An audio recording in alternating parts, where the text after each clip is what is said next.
সরকারের তরফ থেকে যারা সাধারণ দরিদ্র শ্রেণীর নিচে যারা তাদের থেকে বিনামূল্যে বিদ্যুৎ সংযোগ করার ব্যবস্থা দেওয়া হয়েছে এবং সেই ব্যবস্থাকে যারা চক্র সেই দুষ্ট চক্র এইটা পর্তুগালের একটা ফন্দি তৈরি করেছে এবং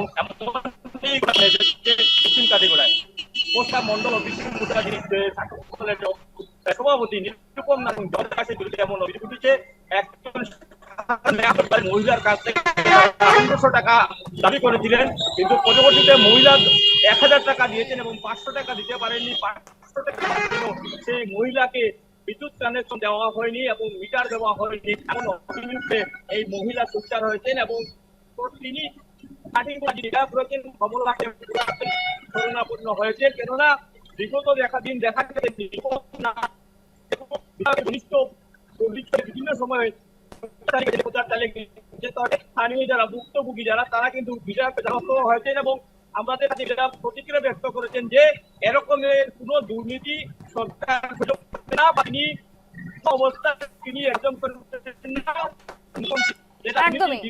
একদমই বিগত দিনেও আমরা দেখেছি ঠিক এই ধরনের ঘটনা যাতে বরদাস্ত করা হবে না, এই ধরনের বার্তা কিন্তু দেওয়া হয়েছিল সরকারের তরফ থেকে, কিন্তু এই ধরনের কাজ এখনো পর্যন্ত করা হচ্ছে। কড়া হাতে পদক্ষেপ নেওয়া হবে। তোমাকে ধন্যবাদ।